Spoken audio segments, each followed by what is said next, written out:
இன்றைக்கி உலகத்தில் நம்ம பார்க்கிறோம், சரீரத்தில் காணப்படுகிற அநேக வியாதிகள், அநேக நோய்களுக்கு காரணமே டென்ஷன் தான், மென்டல் டிப்ரெஷன்.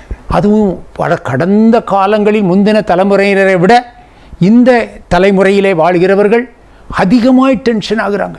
ஏன்னா அப்படிப்பட்ட வாழ்க்கை, வேகம் வேகம் வேகம், டென்ஷன், வேலை டென்ஷன், ஒர்க்கு லோடு, அதிகப்படியான பணிச்சுமை, அதில் டென்ஷன், பல சூழ்நிலைகளை ஃபேஸ் பண்ண வேண்டியது இருக்கு. ஆகையினாலே தேவனாகிய கர்த்தர் உங்களை நடத்தி செல்வாரானால், அவருடைய சமூகம் உங்களுக்கு முன்பாய் செல்லுமானால், அதற்கு நீங்கள் இடம் கொடுத்து பணிந்து அவரிடத்தில் நீங்கள் விண்ணப்பம் பண்ணுவீர்களானால், அந்த யாத்ராகமத்தின் புஸ்தகத்தில் உள்ள அந்த வசனத்தை நீங்கள் அப்படியே ஆண்டவரிடத்தில் ஜெபமாய் சொல்லுங்கள். யாத்ராகமம் 33, 13, 14, 15 படித்து மனப்பாடம் பண்ணி அதை அறிக்கையிடுங்க.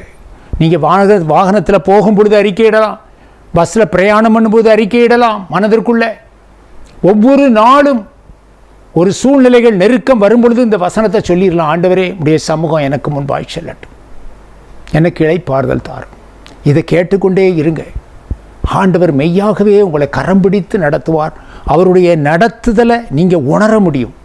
உணர்ந்து இரவில் நீங்கள் படுக்க போகும் பொழுது அதற்கு நன்றி சொல்லுங்கள். அந்த நாளை ஆண்டவர் நடத்தினதற்காக, அந்த நாள் முழுவதும் ஆண்டவர் நடத்தினதுக்காக இரவிலே நன்றி சொல்லுங்கள்.